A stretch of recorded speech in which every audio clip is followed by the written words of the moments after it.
پہن کر صرف دو کپڑے میرا وہ چیختے پھرنا، وہ پوشش یاد آتی ہے وہ بسم اللہ الرحمن الرحیم۔ الحمد للہ رب العالمین والعاقبۃ للمتقین والصلاة والسلام علی سید الرسل وخاتم النبیین وعلی آلہ وصحبہ ومن تبعہم بإحسان الی یوم الدین، اما بعد فاعوذ باللہ من الشیطان الرجیم، بسم اللہ الرحمن الرحیم۔ وَأَتِمُّ الْحَجَّ وَالْعُمْرَةَ لِلَّهِ صدق اللہ العلی العظیم۔ محترم سامعین، بیت اللہ شریف کے ساتھ اللہ تعالیٰ نے دو عبادتیں خاص طور پر رکھی ہیں، بالکل اس طرح سے جیسے کہ 5 نمازیں 5 اوقات میں فرض ہیں، لیکن آدمی کا دل چاہتا ہے کہ اس کے علاوہ بھی وہ اللہ کے دربار میں حاضری دے، اللہ کے سامنے سرب سجود ہو، تو شریعت میں سنتیں نوافل یہ مشروع کی گئیں۔ اسی طرح سے بیت اللہ کے ساتھ ایک عبادت تو متعلق ہے حج کی، یہ حج فرض ہے زندگی میں ایک مرتبہ ان لوگوں پر جو اس کی استطاعت رکھتے ہوں کہ وہ حج کر سکیں، لیکن اس کے علاوہ بھی آدمی کا دل چاہتا ہے کہ وہ اللہ کے دربار میں حاضری دے، اللہ کے گھر کے چکر لگائے، اللہ سے مانگے، اللہ کے سامنے روئے اور گڑ گڑائے، اور اس کے لیے اس میں اتنی بھی آسانی ہو کہ کوئی وقت اس کے لیے متعین نہ ہو، تو اس کے لیے اللہ تعالیٰ نے عبادت مشروع کی عمرے کی۔ حج کا تو ایک خاص زمانہ ہے، خاص دن ہے، اس کے علاوہ حج نہیں ہو سکتا، لیکن عمرہ ایک ایسی عبادت ہے کہ 5 دنوں کے علاوہ سال میں کسی وقت بھی یہ عبادت کی جا سکتی ہے۔ 5 دن 9 سے 13 ذی الحجہ تک، 9 ذی الحجہ، 10 ذی الحجہ، 11، 12، 13 ذی الحجہ، یہ وہ دن ہے جو خاص حج کے ایام ہیں۔ ان دنوں میں تو عمرہ کرنا منع ہے، اس کے علاوہ سال میں کسی وقت بھی عمرہ کیا جا سکتا ہے، اس کے لیے کوئی وقت اور کوئی دن متعین نہیں ہے جیسے کہ حج کے لیے ایام متعین ہیں۔ تو اگر ایک آدمی یہ چاہتا ہے کہ اللہ کے دربار میں وہ حاضری دے، اللہ کے گھر کے چکر لگائے، اللہ سے اس کے گھر میں جا کر دعا مانگے، تو اس کے لیے بہترین عبادت عمرہ ہے۔ حج تو زندگی میں ایک مرتبہ فرض ہے، عمرہ اگرچہ فرض نہیں، لیکن احادیث میں اس کی بڑی فضیلت آئی ہے، بہت تاکید آئی ہے۔ حضور اکرم صلی اللہ علیہ وسلم نے اس کو جہاد قرار دیا کہ ایک صحابی حضور اکرم صلی اللہ علیہ وسلم کی خدمت میں حاضر ہوئے، انہوں نے عرض کیا کہ یا رسول اللہ، میں ضعیف ہوں، کمزور ہوں، جہاد کی استطاعت نہیں رکھتا کہ جا کر دشمنوں سے لڑوں، اتنی ہمت نہیں ہے، تو کیا میں اس جہاد کے ثواب سے محروم رہوں گا؟ تو حضور اکرم صلی اللہ علیہ وسلم نے فرمایا، تمہارا جہاد حج اور عمرہ ہے، کہ میں تمہیں ایک ایسی عبادت بتاؤں کہ جس میں کوئی لڑائی نہیں ہے، ایسا جہاد بتاؤں کہ جس میں کوئی لڑائی نہیں، اور وہ حج اور عمرہ ہے۔ اسی طرح سے حضور اکرم صلی اللہ علیہ وسلم نے عورتوں کے بارے میں فرمایا کہ ان کا جہاد حج اور عمرہ ہے۔ تو جس طرح سے حج کی فضیلت اور اہمیت ہے، حج کو جہاد قرار دیا جا رہا ہے، اسی طرح سے عمرے کو بھی جہاد قرار دیا جا رہا ہے۔ اور جو آیت میں نے آپ کے سامنے پڑھی تو اس میں اللہ تعالیٰ حکم فرما رہے ہیں کہ جس نے حج کی نیت کر لی، حج کا ارادہ کر لیا، تو وہ اپنا حج اور عمرہ پورا کرے۔ وَأَتِمُّ الْحَجَّ وَالْعُمْرَةَ لِلَّهِ، اور یہ حج کا اور عمرے کا پورا کرنا یہ اللہ کی رضا کے لیے ہونا چاہیے۔ تو حج کے ساتھ عمرے کا بھی تذکرہ ہے۔ اس کے علاوہ حضور اکرم صلی اللہ علیہ وسلم نے ارشاد فرمایا کہ پے در پہ حج اور عمرہ کرو، اس لیے کہ یہ حج اور عمرہ مسلسل پے در پہ کرنا یہ فقر کو اور گناہوں کو اس طرح سے ختم کر دیتا ہے، اور یہ عبادت ختم کر دیتی ہے حج اور عمرہ کرنا، اور گناہوں کو اور فقر کو اس طرح سے یہ مٹا دیتا ہے یہ عمل، جیسے کہ بھٹی لوہے کے اور سونے کے زنگ کو دور کر دیتی ہے، اس کے میل کچیل کو دور کر دیتی ہے۔ اور حضور اکرم صلی اللہ علیہ وسلم نے یہ بھی ارشاد فرمایا کہ ایک عمرہ کے بعد دوسرا عمرہ کرنا یہ کفارہ بن جائے گا ان دونوں کے درمیان گناہوں کا، کہ اگر ایک آدمی نے ایک عمرہ کیا اور دوبارہ اس کو عمرے کی سعادت مل گئی تو درمیان میں جو گناہ ہوئے تو اللہ تعالیٰ وہ اس کو اس عمرے کی برکت کی وجہ سے وہ گناہ معاف فرما دیں گے۔ تو عمرے کی بڑی فضیلت آئی ہے۔ حضور اکرم صلی اللہ علیہ وسلم نے ہجرت کے بعد حج فرض ہونے کے بعد حج تو ایک ہی مرتبہ کیا، لیکن ہجرت کے بعد عمرے متعدد کیے ہیں۔ صلح حدیبیہ کے موقع پر عمرے کے لیے تشریف لے گئے تھے، اس وقت عمرے کا موقع نہیں ملا تو آئندہ سال اس کی قضا کی۔ اس کے علاوہ بھی حضور اکرم صلی اللہ علیہ وسلم نے جو نے کیا وہ عمرے کیے ہیں، تو عمرے متعدد کیے حضور اکرم صلی اللہ علیہ وسلم نے، لیکن حج ایک ہی کیا۔ تو اس سے عمرے کی اہمیت اور فضیلت بھی معلوم ہوتی ہے، اگرچہ یہ عمرہ ضروری اور فرض نہیں ہے جس طرح سے حج فرض ہے، تو عمرہ کرنا چاہیے۔ احادیث میں اس کی بڑی ترغیب ہے اور بڑی فضیلت ہے۔ میں نے جس طرح سے بتایا کہ عمرہ پورے سال ہو سکتا ہے، اور خصوصاً رمضان مبارک میں اس عمرے کی فضیلت تو بہت زیادہ حضور اکرم صلی اللہ علیہ وسلم نے بتائی ہے۔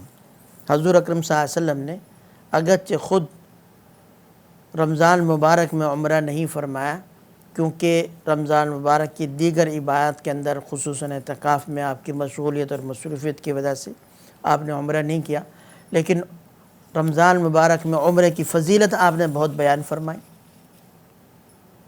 حضور اکرم صلی اللہ علیہ وسلم نے متعدد احادیث ہیں کہ جس میں یہ فرمایا کہ رمضان المبارک میں عمرہ کرنا یہ حج کے برابر ہے۔ اور ایک حدیث میں تو حضور اکرم صلی اللہ علیہ وسلم نے ارشاد فرمایا، ایک صحابیہ وہ حضور اکرم صلی اللہ علیہ وسلم کے ساتھ حجۃ الوداع میں نہیں جا سکیں، جب ان کے شوہر اور ان کے بیٹے حج میں گئے تھے واپس آئے تو حضور اکرم صلی اللہ علیہ وسلم نے ان صحابیہ کے شوہر سے پوچھا کہ تمہاری بیوی حج پر کیوں نہیں گئیں؟ تو انہوں نے کہا کہ یا رسول اللہ ہمارے پاس 2 اونٹ تھے، ایک اونٹ پر میں اور میرا بیٹا سوار ہو کر حج کے لیے چلے گئے، دوسرا اونٹ ہم نے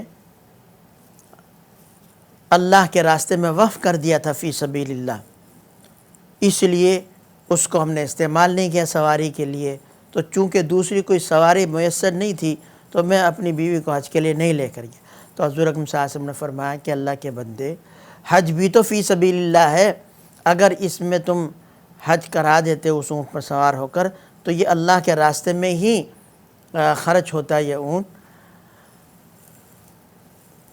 ان کی اہلیہ کو یہ بات پتہ چلی تو انہوں نے بڑی حسرت سے حضور اکرم صلی اللہ علیہ وسلم کی خدمت میں سلام کہلوایا اور پوچھا کہ یا رسول اللہ اب اس کی کوئی تلافی ہو سکتی ہے کہ آپ کے ساتھ جو میں حج نہیں کر سکی؟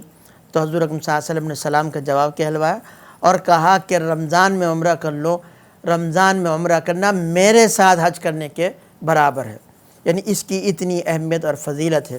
اسی لیے بہت سے لوگ رمضان المبارک میں عمرے کے لیے جاتے ہیں اس فضیلت کو حاصل کرنے کے لیے۔ تو آج کی اس نشست میں عمرے کا طریقہ آپ لوگوں کے سامنے بتایا جاتا ہے، ذکر کیا جاتا ہے۔ عمرہ اس میں 4 چیزیں ضروری ہیں: احرام، طواف، سعی اور اس کے بعد بال منڈوانا یا بال کٹوانا۔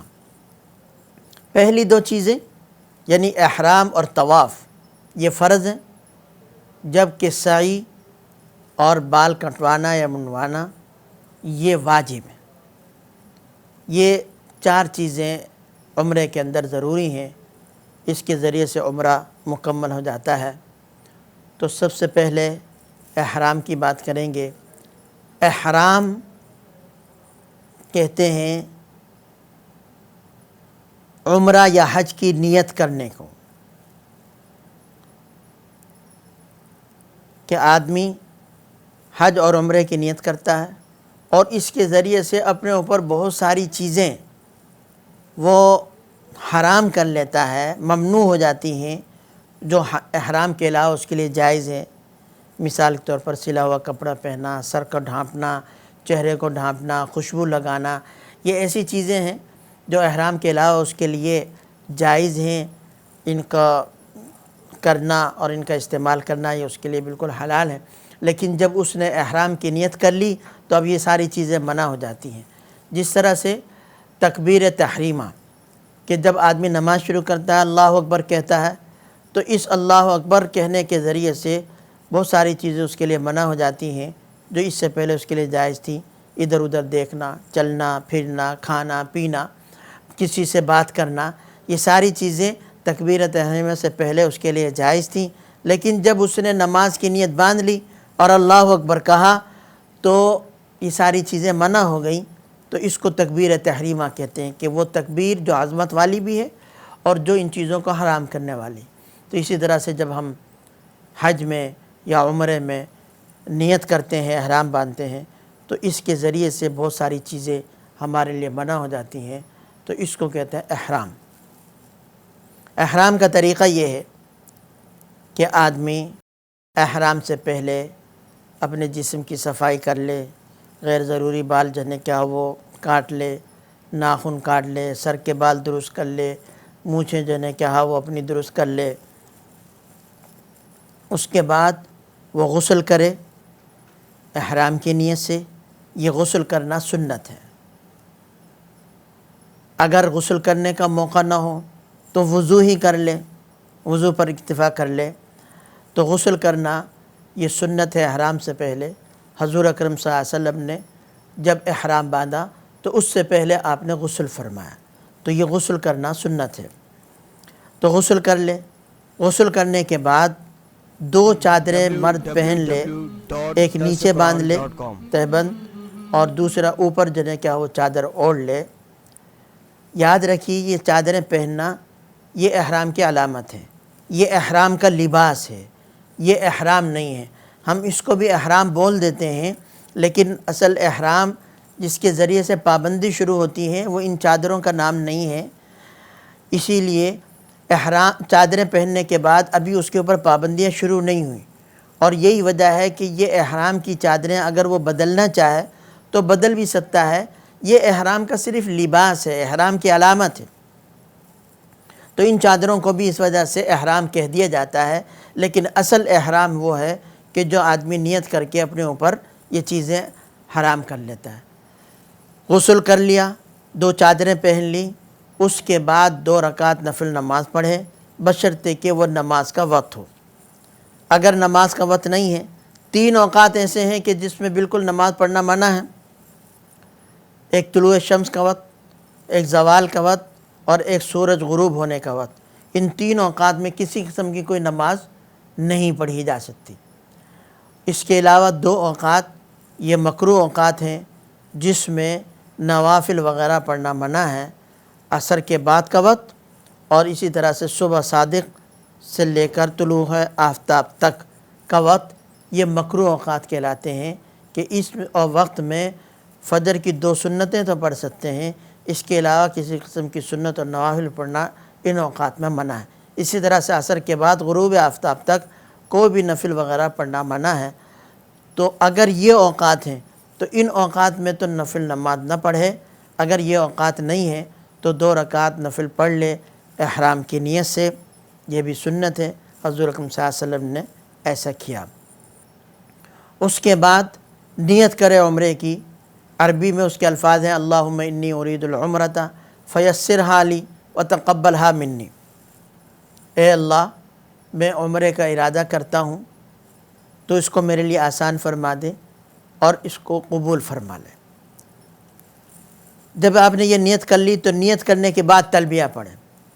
تلبیہ کے الفاظ ہیں لبیک اللہم لبیک لبیک لا شریک لک لبیک ان الحمد والنعمت لک والملک لا شریک لک، لبیک اللہم لبیک لبیک لا شریک لک لبیک ان الحمد والنعمت لک والملک لا شریک لک۔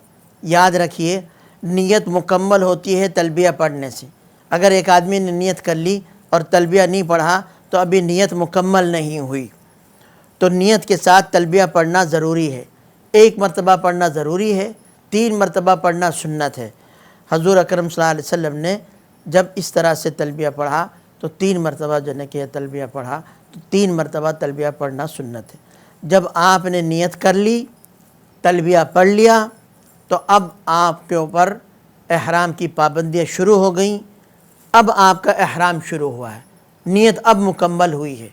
اگر ایک آدمی نے غسل کیا، 2 چادریں پہن لی، ابھی نیت نہیں کی، جیسا کہ عام طور پر علماء لکھتے ہیں کہ غسل وغیرہ کرنے کی ایئرپورٹ پر سہولت نہیں ہوتی تو گھر میں غسل کر لے اور گھر میں ہی یہ 2 چادریں پہن لے، لیکن نیت ابھی نہ کرے۔ جب ایئرپورٹ پہنچ جائے یا جہاز میں سوار ہو جائے تو اس وقت وہ نیت کرے۔ یہ احتیاطاً بتایا جاتا ہے، گھر میں اگر نیت کر لے اس میں کوئی حرج نہیں، لیکن وہاں جا کر نیت کر لے، کیونکہ کبھی کبھی ایسا بھی ہوتا ہے کہ فلائٹ کینسل ہو جاتی ہے۔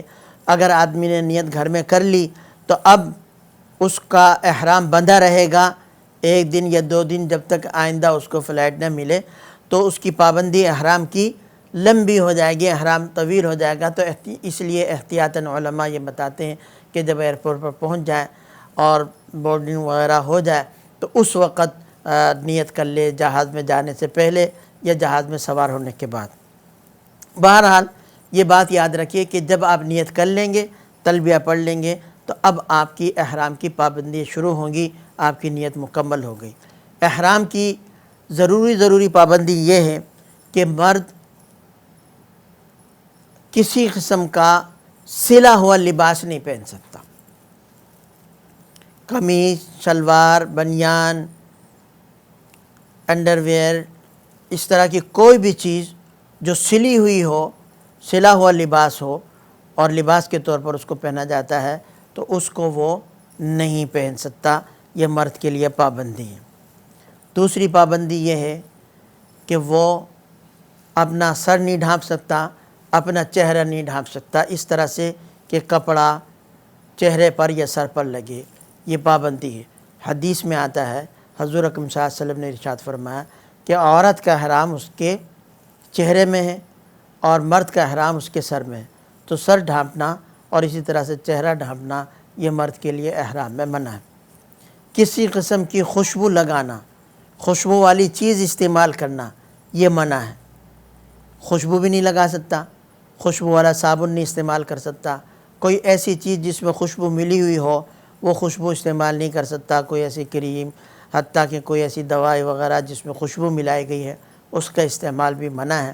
تو خوشبو والی کوئی بھی چیز استعمال نہیں کر سکتا، یہ محرم کے لیے منع ہے۔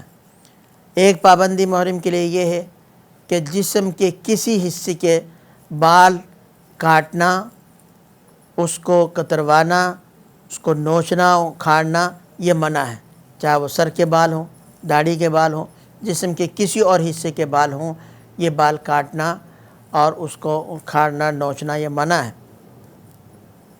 یہ احرام کی پابندی ہے۔ اسی لیے کہا جاتا ہے کہ جب آدمی محرم وضو کرے تو وہ زور زور سے داڑھی کو نہ رگڑے، اسی طرح سے کنگھی نہ کرے، جسم کو زور سے نہ کھجائے، کیونکہ اس سے بال کے ٹوٹنے کا اندیشہ ہے۔ اگر کوئی اس طرح سے وہ کرے گا جس میں اس کا اپنا فعل ہے اور اس میں بال ٹوٹ گئے، تو اگر ایک بال ٹوٹا ہے تو 1 مٹھی گندم یا اس کے برابر قیمت صدقہ کرے، اور 3 بال سے زائد ٹوٹ گئے ہیں تو صدقہ دے۔ اور اگر بغیر اس کے فعل کے کہ وہ وضو کر رہا ہے، اس نے زور زور سے داڑھی کو نہیں رگڑا اور اس کے بال کچھ گر گئے، جیسے ہوتا ہے عام طور پر، اور بعض لوگوں کے بال جسم سے ویسے ہی گرتے رہتے ہیں، تو اگر اس کا اپنا فعل نہیں ہے تو اس پر کوئی حرج نہیں ہے، احتیاطاً کچھ دے دے، کچھ صدقہ کر دے تو یہ زیادہ اچھا ہے۔ تو بال کاٹنا، بال نوچنا، بال اکھاڑنا یہ منع ہے محرم کے لیے۔ اسی طرح سے ایک پابندی یہ ہے کہ ناخن نہیں کاٹ سکتا، نہ ہاتھ کے نہ پاؤں کے، نہ ایک سے زائد، یہ محرم کے لیے منع ہے۔ مرد کے لیے ایک پابندی یہ ہے کہ وہ پاؤں میں کوئی موزہ نہیں پہنے گا، ایسا جوتا نہیں پہنے گا جس سے پاؤں کی بیچ کی ابری ہوئی ہڈی چھپ جائے۔ جہاں جوتے کے تسمے باندھے جاتے ہیں اور بیچ میں یہ پاؤں کی ایک ابری ہوئی ہڈی ہے، یہ چھپ جائے، اس طرح کا جوتا بھی نہیں پہنے گا، موزہ نہیں پہنے گا، تو یہ مرد کے لیے منع ہے۔ یہ مرد کے احرام کی پابندی ہے۔ عورت کے احرام کا طریقہ بھی یہی ہے کہ وہ غسل کرے گی، البتہ وہ اپنے معمول کے کپڑوں میں ہی احرام کی نیت کرے گی، اس کے لیے کوئی خاص قسم کا لباس نہیں ہے۔ جیسے مردوں کے لیے 2 چادر ہیں، وہ اپنے معمول کے کپڑوں میں کسی بھی رنگ کے ہوں، سفید رنگ بھی ضروری نہیں ہے، وہ احرام کی نیت اسی میں انہی کپڑوں میں کر لے گی۔ البتہ کتابوں میں لکھا ہوا ہے، علماء بھی بتاتے ہیں کہ سر پر وہ رومال باندھ لے گی۔ یہ رومال یہ عورت کے احرام کا حصہ نہیں ہے، یہ صرف احتیاطاً کہا جاتا ہے کہ وہ رومال اس طرح سے وہ کپڑا باندھ لے، تکونا رومال ہوتا ہے، تاکہ بال اس کے بکھرنے نہ پائیں، بال ٹوٹنے نہ پائیں اور ستر بھی ہو جائے۔ اور اگر عورت نے ویسے ہی دوپٹہ پہنا ہوا ہے یا جیسے برقع پہنا ہوا ہے اور یہ رومال وہ نہیں باندھتی تو کوئی حرج نہیں ہے۔ یہ رومال احتیاطاً کہا جاتا ہے، یہ احرام کا حصہ نہیں ہے، یہ بات عورتیں یاد رکھیں۔ بہرحال وہ اسی طرح سے نیت کریں گی کہ 2 رکعت نفل پڑھیں گی اور نیت کریں گی عمرے کی کہ اللہ میں عمرے کا ارادہ کرتی ہوں، تو اس کو آسان فرما، قبول فرما۔ اس کے بعد تلبیہ پڑھیں گی۔ مرد تو تلبیہ پڑھیں ذرا تھوڑا سا بلند آواز سے کہ برابر بیٹھا ہوا آدمی سن لے، لیکن عورتیں آہستہ آواز سے، لیکن زبان سے جو ہے نیت کریں گی، دل میں نیت کریں گی، لیکن تلبیہ زبان سے جو ہے کیا وہ پڑھیں گی۔ جب انہوں نے نیت کر لی، تلبیہ پڑھ لیا، تو ان کا بھی احرام کی نیت ہو گئی، احرام شروع ہو گیا، احرام کی ساری پابندیاں شروع ہو گئیں۔ مرد کے لیے تو سر اور چہرہ دونوں کو ڈھانپنا منع ہے۔ عورت کے لیے وہ سر چھپائے گی، البتہ چہرہ اس طرح سے نہیں چھپائے گی کہ چہرے پر کپڑا لگے۔ دیکھیے یہاں پر 2 چیزیں الگ الگ ہیں، ایک ہے پردہ کرنا، ایک ہے چہرے کو چھپانا کہ جس سے چہرے پر کپڑا لگے۔ تو کوئی ایسی صورت اختیار کرے کہ پردہ بھی ہو جائے، کیونکہ پردہ بھی ضروری ہے، اور چہرے کو بھی اس نے نہیں چھپانا کہ کپڑا اس سے لگے۔ تو اگر کوئی ایسی صورت اختیار کر لے کہ پردہ بھی ہو جائے اور چہرے پر کپڑا نہ لگے، یہ عورت کے لیے ضروری ہے۔ البتہ سر کو وہ چھپا کر رکھے گی، اور سر یہ ستر کا حصہ ہے عورت کے لیے، خصوصاً مردوں کے سامنے وہ سر کو چھپا کر ہی رکھے گی، جبکہ مردوں کے لیے سر کو چھپانا اور سر کو ڈھانپنا یہ منع ہے۔ مردوں کے لیے ایک پابندی تھی کہ سلا ہوا وہ کپڑا نہیں پہنیں گے، عورت کے لیے یہ پابندی نہیں ہے، وہ تو احرام کی نیت ہی کرے گی سلے ہوئے کپڑوں میں۔ اسی طرح سے مرد کے لیے ایک پابندی تھی کہ وہ کوئی ایسا جوتا یا موزہ نہ پہنے جس سے پاؤں کی ہڈی چھپ جائے، یہ مردوں کے لیے پابندی ہے، عورت کے لیے یہ پابندی نہیں ہے۔ عورت دستانے بھی پہن سکتی ہے، موزے بھی پہن سکتی ہے، ہر طرح کا جوتا پہن سکتی ہے، اس کے لیے چپل پہننا جس سے پاؤں کی ابری ہوئی ہڈی نظر آئے یہ کوئی ضروری نہیں ہے۔ احرام کی یہ پابندیاں شروع ہو گئیں، اور یہ احرام کی پابندیاں ہر حال میں رہیں گی جب تک احرام اس کا بندھا ہوا ہے، احرام نہیں کھل جاتا۔ اور یہ احرام کی پابندیاں ہر حال میں اس نے پوری کرنی ہے۔ اگر وہ ان پابندیوں میں سے ان کی خلاف ورزی کرتا ہے، چاہے وہ جان بوجھ کر کرے، بھول کر کرے، کسی دوسرے نے زبردستی اس کو یہ چیزیں استعمال کروا لی، یا اس کو پتہ نہیں چلا، جیسے نیند کی حالت میں اس نے چہرہ چھپا لیا، سر جو ہے کیا وہ کپڑا اوڑھ لیا جس سے سر اور چہرہ چھپ گیا، یا اس کو سردی لگ رہی تھی، کسی دوسرے نے دیکھا کہ یہ سکڑا ہوا پڑا ہے، سمٹا ہوا، اس کے اوپر چادر ڈال دی۔ اگر دن کا اکثر حصہ اس حالت میں گزر گیا یا رات کا اکثر حصہ اس حالت میں گزر گیا تو اس کے اوپر دم آئے گا، چاہے اس نے خود کیا یا دوسرے نے، یا نیند میں اس کو نہیں پتہ چل سکا۔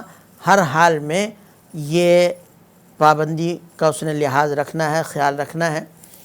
اب مسائل ہیں اس کے کہ اگر کوئی ان پابندیوں کی خلاف ورزی کرے تو اس کی کیا صورت ہوگی، تو اس کی چونکہ مسائل اور جزیات بہت زیادہ ہیں تو یہ علماء سے پوچھ لیے جائیں۔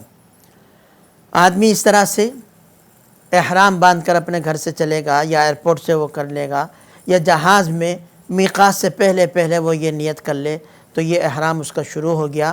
احرام کے بغیر عمرہ نہیں ہوتا، تو یہ احرام سب سے بنیادی چیز ہے اور یہ فرض ہے اور ضروری ہے۔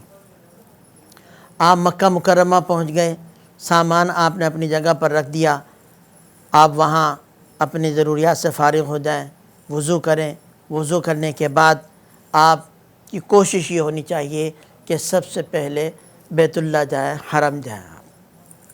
ہاں اگر بہت زیادہ تھکاوٹ ہے تو تھوڑا آرام کر لیں، ورنہ محرم کی کوشش یہ ہونی چاہیے کہ وہ سب سے پہلے بیت اللہ کا رخ کرے۔ بیت اللہ کے بہت سارے دروازے ہیں، اگرچہ علماء نے لکھا ہے کہ وہ باب السلام سے داخل ہونا افضل ہے، لیکن اس وقت باب السلام کو تلاش کرنا، باب السلام اب کسی کو معلوم بھی نہیں ہے کہ کون سا ہے وہ باب السلام، تو جس بیت اللہ کے جس دروازے سے چاہے وہ داخل ہو جائے، ادب احترام کے ساتھ داخل ہو، نظریں اس کی جھکی ہوئی ہوں، بیت اللہ کی عظمت اس کے دل میں ہو، سیدھا پاؤں جو ہے کیا وہ اندر جو ہے کیا وہ رکھے اور دعا پڑھ لے مسجد میں داخل ہونے کی۔ اور جب بیت اللہ پر نظر پڑے تو 3 مرتبہ اللہ اکبر کہے اور 3 مرتبہ لا الہ الا اللہ کہے، اور اس کے بعد خوب دل کے یقین کے ساتھ دعا مانگے۔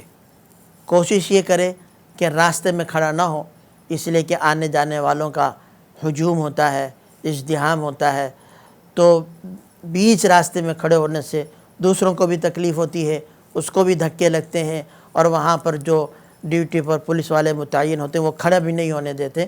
تو اس طرح سے راستے سے ہٹ کر کسی ستون کی آڑ میں یا ایسی جگہ پر جہاں لوگوں کا آنے جانے کا راستہ نہ ہو، وہاں پر کھڑے ہو کر بیت اللہ کو دیکھ کر دعا مانگے، اور اس یقین کے ساتھ دعا مانگے کہ یہ دعا کی قبولیت کا وقت ہے۔ بیت اللہ پر پہلی نظر پڑھ کر جو آدمی دعا مانگتا ہے، نظر پڑتے ہی تو دعا قبول ہوتی ہے، تو خوب جو ہے نا کیا وہ دعا مانگے۔ اور حدیث میں وہ دعا بھی آئی ہے، اللہم انت السلام ومنک السلام حینا ربنا بالسلام۔ یہ دعا اگر یاد ہو تو یہ پڑھ لے، اور اس کے بعد اللہم زد ھذا البیت تعظیما وتشریفا وتکریما وزد من حجہ او اعتمرہ تعظیما وتشریفا وبرا، یہ الفاظ آتے ہیں، یہ دعا پڑھ لے۔ اگر یہ دعا یاد نہیں ہے تو بس دعا مانگ لے۔ ایک دعا یہ مانگ لے کہ اللہ اس سفر میں جتنی دعائیں مانگوں تو وہ قبول فرما، تو جتنی بھی اس کے بعد دعائیں مانگے گا وہ ساری ہی انشاءاللہ قبول ہوگی۔ اور اس کے بعد اپنے لیے اور اپنے اعزاء اقارب کے لیے، سب کے لیے، اپنے ملک کے لیے دعا مانگے۔ اور ایک دعا خاص طور پر یہ مانگے کہ اے اللہ، آپ کا کرم ہے، آپ کا فضل ہے کہ آپ نے یہاں پر پہنچا دیا، ہم تو اس قابل نہیں تھے اور ہمارا کوئی حق اور استحقاق نہیں، آپ نے جب یہاں پر حاضری کا موقع دیا ہے تو اب حاضری ہماری قبول فرما لیجیے، اور ہم نے جو لبیک پڑھی ہے اس لبیک کو رد نہ فرمائیے۔ اور یہ بھی دعا کر لیجیے کہ اے اللہ، ہم جو ابھی عمرے کے افعال ادا کرنے لگے ہیں تو وہ سارے افعال صحیح طرح سے ادا کروا دیجیے، اور ان کا ادا کرنا ہمارے لیے آسان فرما دیجیے، اور اس کو قبول بھی فرما لیجیے۔ حج اور عمرے کا سفر ایسا ہے کہ شریعت نے قدم قدم پر یہ دعا سکھائی ہے کہ یہاں پر اللہ تعالیٰ سے مانگتے رہو، اور خصوصاً آسانی کی اور قبولیت کی دعا مانگو، اس لیے کہ حج اور عمرے کے افعال تھوڑے سے مشکل ہیں، مشقت والے افعال ہیں، تو آسانی بھی مانگے۔ اور پھر ہماری عبادت کیا ہے؟ ہم آ تو گئے اور عبادت بھی کر رہے ہیں، افعال بھی ادا کر رہے ہیں، اللہ تعالیٰ پتہ نہیں اس کو قبول کرے یا نہ کرے، تو اس لیے اللہ تعالیٰ سے قبولیت کی دعا بھی قدم قدم پر مانگتے رہیں۔ تو یہی دعا سکھائی ہے، جس وقت عمرے کی نیت کر رہے ہیں اس وقت بھی یہ دعا سکھائی، طواف کی نیت کر رہے ہیں اس وقت بھی یہ دعا سکھائی، تو اس وقت بھی بیت اللہ کو دیکھ کر یہ دعا مانگیے کہ اے اللہ ہمارے لیے اس کو آسان فرما دیجیے اور قبول بھی فرما لیجیے۔ اس کے بعد آپ مطاف میں آئیں۔ یاد رکھیے کہ مسجد میں جانا اس کا سنت طریقہ یہ ہے کہ آدمی وہاں مسجد میں پہنچ کر اگر نماز کا نفل کا وقت ہو تو 2 رکعت تحیۃ المسجد پڑھ لے، لیکن بیت اللہ کا تحیہ طواف ہے، تو اس لیے سیدھا مطاف میں آئے جہاں طواف کیا جاتا ہے بیت اللہ کے صحن میں، اور وہاں پر آ کر بس اب آپ نے طواف کرنا ہے۔ مرد حضرات طواف شروع کرنے سے پہلے استباء کر لیں، یہ مردوں کے لیے سنت ہے، عورتوں کے لیے استباء نہیں ہے۔ مردوں کے لیے استباء ہے کہ استباء اسے کہتے ہیں کہ اوپر جو چادر ہے اس کو سیدھے ہاتھ کے کندھے سے نکال کر اس کا جو ہے کہ وہ کنارہ بائیں کندھے پر جو ہے کہ وہ ڈال لیں، اس طرح سے کہ سیدھے ہاتھ کا یہ کندھا جو ہے کہ وہ برہنہ ہو جائے، اس کیفیت کو کہتے ہیں استباء۔ یاد رکھیے بہت سارے حضرات جب احرام باندھتے ہیں تو اس وقت سے ہی استباء شروع کر دیتے ہیں۔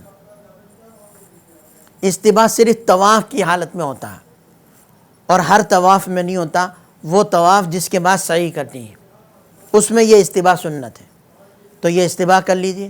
اب اس کے بعد آپ حجر اسود کے سامنے آ جائیے، اس طرح سے کہ حجر اسود آپ کے دائیں طرف ہو، اس کا کنارہ، وہاں پر کھڑے ہوں حجر اسود کی طرف رخ کر کے، اور آپ جو ہے کہ نیت کریں کہ اے اللہ میں عمرے کے طواف کی نیت کرتا ہوں تو اس کو میرے لیے آسان فرما دیجئے، قبول فرما دیجئے، اور پھر ایک قدم سیدھے ہاتھ کی طرف ہٹ کر بالکل حجر اسود کے سامنے آ جائیے اور استقبال کیجئے۔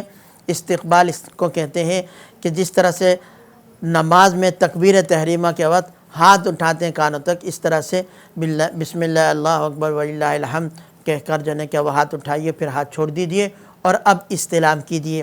اگر بالکل آپ حجر اسود کے پاس ہیں تو حجر اسود کو بوسہ دے سکتے ہیں تو بوسہ دیجئے، اس طرح سے کہ دونوں ہاتھ جو ہے کہ وہ آپ کے حجر اسود کے دائیں بائیں ہوں، اور حجر اسود پر منہ لگا کر اس کو بوسہ دیجئے اور بسم اللہ اللہ اکبر پڑھ لیجئے۔ یہ استلام ہے۔ اگر آپ ایسا نہیں کر سکتے، ہاتھ بڑھا کر ہاتھ لگا سکتے ہیں تو ہاتھ لگا لیجئے اور ہاتھوں کو چوم لیجئے، اور ہاتھ لگاتے وقت بسم اللہ اللہ اکبر یہ پڑھ لیجئے۔ اور اگر آپ دور ہیں تو دور سے ہی اس طرح سے ہاتھ اٹھائیے گویا کہ آپ نے حجر اسود پر ہاتھ رکھے ہوئے ہیں، اور حجر اسود کی طرف رخ کر کے یہ سوچتے ہوئے کہ حجر اسود پر ہاتھ رکھے ہوئے ہیں، بسم اللہ اللہ اکبر کہیے اور وللہ الحمد کہیے، اور ان ہاتھوں کو جو نے کہا وہ چوم لیجیے، اور پھر وہیں کھڑے کھڑے آپ اپنا رخ موڑ لیں اس طرح سے کہ بیت اللہ آپ کے الٹے ہاتھ پر ہو، اور اب آپ دائیں طرف سے جو نے کیا وہ چلیں اور بیت اللہ کا جو نے کیا وہ چاروں طرف چکر لگائیں۔ ایک حصہ بیت اللہ کا جس میں چھوٹی سی دیوار بنی ہوئی ہے بیت اللہ کے باہر، اس کو حتیم کہتے ہیں، اس سے باہر جو نے کہ طواف کرنا ہے۔ تو حجر اسود سے یہ طواف شروع ہوگا اور 7 چکر کا ایک طواف مکمل ہوتا ہے، 7 چکر لگانے پڑتے ہیں۔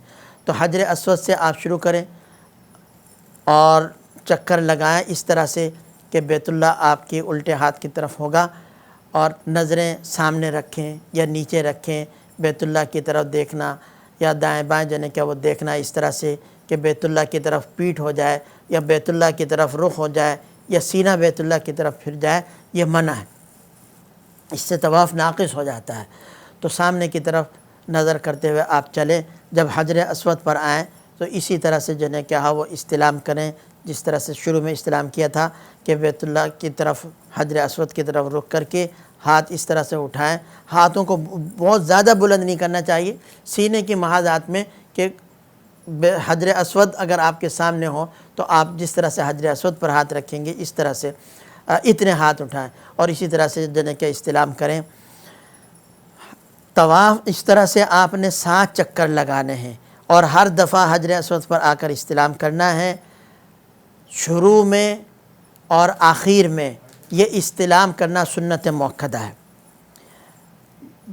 یہ بات یاد رکھیے کہ طواف کے دوران آپ نے کوئی دعا پڑھنی ہے، دعا کوئی بھی پڑھ لیں جو آپ کو یاد ہو، ضروری نہیں ہے کہ وہ دعا پڑھیں جو کتابوں میں لکھی ہوئی ہے، بلکہ آپ ربنا آتنا فی الدنیا حسنہ یہ پڑھ لیں، اور کوئی دعائیں کچھ نہ کچھ دعائیں یاد ہوتی ہیں ان کو سمجھ کر جانے کہ وہ پڑھیں کہ میں اللہ تعالیٰ سے یہ دعا مانگ رہا ہوں۔ اس کے علاوہ درود شریف پڑھیں، پہلا کلمہ پڑھیں، تیسرا کلمہ پڑھیں، چوتھا کلمہ پڑھیں، مطلب یہ کہ کوئی نہ کوئی ذکر کرتے رہیں، سبحان اللہ پڑھ لیں، الحمدللہ پڑھ لیں، اللہ اکبر پڑھ لیں۔ بیت اللہ کے طواف کے دوران کچھ نہ کچھ ذکر کرنا چاہیے، آپس میں باتیں کرنا یا اس طرح کے اس سے جو ہے وہ بچنا چاہیے۔ اور ایک بات یہ بھی یاد رکھیے کہ طواف طہارت کی حالت میں ہوتا ہے، باقاعدہ آپ باوضو ہوں اور حدث اصغر حدث اکبر دونوں سے جو ہے کہ وہ پاک ہوں۔ بے وضو ہونے کی حالت میں طواف نہیں ہوتا، یہ ضروری ہے۔ اسی طرح سے آپ کے کپڑے پاک ہونے چاہیے، ناپاک کپڑوں میں جو ہے طواف نہیں ہوتا۔ آپ کا اتنا سطر جو ہے کیا چھپا ہوا ہونا چاہیے جو نماز میں جس کا چھپانا ضروری ہے۔ 7 چکر لگانے سے ایک طواف پورا ہوتا ہے۔ جب آپ نے طواف پورا کر لیا، آپ مقام ابراہیم اس کے پاس آئیں یا اس کی سیدھ میں پیچھے کی طرف چلے جائیں اور 2 رکعت جو ہے کیا وہ نفل پڑھیں، یہ واجب الطواف کہلاتے ہیں، یہ ضروری ہیں۔ اس کے بغیر طواف نامکمل ہے، اور جب تک یہ آپ نماز 2 رکعت نہیں پڑھیں گے آپ کا طواف ادھورا ہی رہے گا، چاہے کوئی بھی طواف ہو، عمرے کا طواف ہو، حج کا طواف ہو، نفلی طواف ہو، جب تک آپ یہ 2 رکعت نہیں پڑھیں گے تو آپ کا طواف ادھورا رہے گا۔ اس لیے ہر طواف کے بعد یہ 2 رکعت پڑھنا ضروری ہے۔ اس میں یہ بات بھی ملحوظ رہے کہ نفل اس وقت پڑھے جائیں گے جب نفل کا وقت ہو۔ جو اوقات ممنوع ہیں یا مکروہ اوقات ہیں جو شروع میں بتایا، ان اوقات میں نماز نہ پڑھیں۔ اگر کسی نے عصر کے بعد طواف کیا ہے، فجر کے بعد طواف کیا ہے، تو وہ انتظار کرے غروب آفتاب کا یا اشراق کا انتظار کرے، اور جب اشراق کا وقت ہو جائے یا سورج غروب ہو جائے تو اس کے بعد یہ طواف کی 2 رکعت وہ ادا کرے۔ طواف ملتزم پر آ سکتا ہے تو ملتزم پر آ جائے، اس کے قریب جتنا ہو سکتا ہے دعا کرے، یہ دعا کی قبولیت کا وقت ہے۔ زمزم پی لے، زمزم کا کنواں تو اب رہا نہیں وہاں پر، تو اس لیے جو کولر رکھے ہوئے ہیں اور جو ٹینکیاں ہیں وہاں سے زمزم کا پانی پی لے، یہ طواف ہو گیا۔ اس کے بعد آپ نے سعی کرنی ہے، سعی یہ واجب ہے، اور اس کا طریقہ یہ ہے کہ آپ حجر اسود کے سامنے ایک مرتبہ پھر آئیں، اسی طرح سے استلام کریں جس طرح سے آپ نے طواف کے شروع میں استلام کیا تھا۔ یہ استلام کرنا مستحب ہے۔ اور اس کے بعد آپ صفا پہاڑی پر آئیں اور اتنا اونچا جنے کہ وہاں پر چڑھیں کہ اگر درمیان میں یہ دیواریں اور موانع نہ ہوں تو بیت اللہ آپ کو نظر آئے۔ بہت زیادہ اونچا چڑھنا اور دیوار کے پیچھے تک جانا یہ ضروری نہیں ہے، اور وہاں پر بیت اللہ کی طرف رخ کر کے 4تھا کلمہ پڑھیں، لا اللہ اکبر کہیں، لا الہ الا اللہ پڑھیں، اور اس کے بعد دعا کریں، اور وہاں پر نیت کریں کہ اے اللہ میں سعی کے 7 چکر کی نیت کرتا ہوں تو اس کو میرے لیے آسان فرما دے، قبول فرما دے۔ اور دعا کرنے کے بعد پھر آپ دوسرا ایک پہاڑ ہے مروہ، اس کی طرف چلیں۔ راستہ وہاں پر بنا ہوا ہے، بڑا اچھا راستہ ہے، جو ہے کیا وہ پتھر سنگ مرمر کا لگا ہوا ہے، کوئی دقت نہیں ہوتی۔ اور یہ کئی منزلہ مسعی بنا دیا گیا ہے، سعی کی جگہ نیچے بھی ہو سکتی ہے، درمیان میں، اوپر چھت پر، تو کہیں بھی یہ سعی کی جا سکتی ہے۔ تو آپ اس طرح سے چلیں، تھوڑا سا چلیں گے تو وہ ٹکڑا آئے گا جس کو میلین اخضرین کہتے ہیں، سبز رنگ کی بتیاں وہاں پر لگی ہوئی ہیں۔ اس میں مرد کے لیے ذرا تیز دوڑنا ہے، تیز دوڑ کر اور جھپٹتے ہوئے جنہیں کیا وہ چلے، اور جب وہ جگہ ختم ہو جائے، دونوں جہاں ابتدا ہوتی ہے جہاں انتہا ہوتی ہے سبز رنگ کی جو ہے وہ بتیاں لگی ہوئی ہیں، اس کے بعد وہ چلتا رہے، مروہ پر پہنچے گا۔ مروہ پر بھی پہنچ کر بیت اللہ کی طرف رخ کرے، تکبیر پڑھے، لا الہ الا اللہ پڑھے، یہاں پر بھی دعا کرے، یہ دعا کی قبولیت کا وقت ہے۔ یہ ایک چکر ہو گیا۔ پھر مروہ سے صفا کی طرف آئے، اسی طرح سے میلین اخضرین کا وہ حصہ آئے گا، وہاں پر تیز دوڑنا ہے۔ یاد رکھیے یہ تیز دوڑنا صرف مردوں کے لیے ہے، عورتیں اپنے معمول کی رفتار سے ہی چلیں گی، ان کے لیے دوڑنا منع ہے۔ پھر صفا پر پہنچیں گے تو وہاں پر پھر بیت اللہ کی طرف رخ کر کے اسی طرح سے دعا کریں، تکبیر پڑھیں اور تحلیل پڑھیں، اللہ کی حمد بیان کریں۔ یہ 2 چکر ہو گئے۔ اس طرح سے پھر مروہ پر تو 7 چکر لگانے ہیں۔ سعی صفا سے شروع ہوتی ہے، مروہ پر جا کر ختم ہوتی ہے۔ جب آپ کے یہ 7 چکر ہو گئے تو یہ سعی خود بھی ایک عبادت ہے۔ سعی کے لیے بھی طہارت ہونی چاہیے، باوضو ہونا چاہیے، لیکن اگر کسی کا وضو ٹوٹ گیا تو بہتر ہے جا کر نیا وضو کر لے تاکہ وضو کی حالت میں یہ عبادت ہو۔ لیکن اگر کسی نے وضو نہیں کیا تو اسی طرح سے سعی کرتا رہا تو سعی ہو جائے گی۔ طواف کے لیے باوضو ہونا ضروری ہے، طہارت کا ہونا ضروری ہے۔ یہاں پر سعی کے لیے بہتر ہے کہ طہارت کی حالت میں ہو، لیکن اگر کسی نے اس طرح سے بے وضو سعی کر لی تو اس کی سعی ہو جائے گی۔ آپ نے سعی کر لی، عمرے کے افعال مکمل ہو گئے، بہتر ہے کہ 2 رکعت شکرانے کے ادا کر لے، وہیں کر لے یا بیت اللہ کے کسی بھی حصے میں آ کر کر لے۔ یہ شکرانے کے یہ مستحب ہے، ضروری نہیں ہے۔ اس کے بعد اب آپ نے احرام سے باہر نکلنا ہے۔ احرام سے باہر نکلنے کا ایک ہی طریقہ ہے کہ آپ بال منڈوائیں یا بال کٹوائیں۔ بال اگر منڈواتے ہیں تو پورے سر کے بال منڈوا لیں، اس میں کوئی مسئلہ ہی نہیں ہے۔ اور اگر آپ نے بال کٹوانے ہیں تو کم از کم 1/4 سر کے حصے کے بال کٹنے چاہیے۔ بہتر تو یہ ہے کہ پورے سر کے حصے کے بال آپ 1 انگلی کے پور کے برابر جنہیں کیا وہ کٹوائیں۔ تو یہ وہی شخص بال کٹوا سکتا ہے جس کے بال بڑے ہوں۔ جس کے بال ہی بہت چھوٹے چھوٹے ہوں تو اس کے لیے تو حلق ہی متعین ہے، اس کو حلق ہی کروانا چاہیے۔ اور عورتوں کے لیے حلق کروانا منع ہے، حرام ہے بال منڈوانا، البتہ وہ بال کٹوائیں گی۔ اور ان کو بھی ضروری ہے کہ 1/4 سر کے حصے کے بال 1 پور کے برابر کٹنے چاہیے، یہ تو ضروری ہے۔ اور بہتر یہ ہے کہ پورے سر کے بال جو ہے کیا اس میں سے 1 پور کے حصے کے برابر جو ہے کیا وہ بال کٹوائے جائیں۔ جب عمرے کے افعال پورے ہو گئے تو عورت اپنے بال خود بھی کاٹ سکتی ہے، دوسری کسی عورت سے کٹوا سکتی ہے، مرد سے کٹوا سکتی ہے، بشرطے کہ وہ محرم ہو اس کا۔ اجنبی سے اس طرح سے بال کٹوانا یہ منع ہے۔ یہ ہے عمرے کا طریقہ اور عمرے کے افعال۔ آپ نے بال کٹوا لیے، عمرہ مکمل ہو گیا، احرام کی ساری پابندیاں ختم ہو گئیں۔ اب آپ کپڑے پہن سکتے ہیں اور آپ کا عمرہ مکمل ہو گیا۔ تو یہ ہے عمرے کا طریقہ شروع سے لے کر آخر تک جو بتایا۔ تو 4 چیزیں عمرے میں ضروری ہیں، اس کو ضرور یاد رکھیے گا۔ ایک احرام، ایک طواف، یہ دونوں فرض ہیں، سعی اور بال کٹوانا یہ واجب ہے۔ اللہ تعالی ہم سب کو عمرے کی سعادت نصیب فرمائے اور صحیح طرح سے عمرہ ادا کرنے کی توفیق عطا فرمائے۔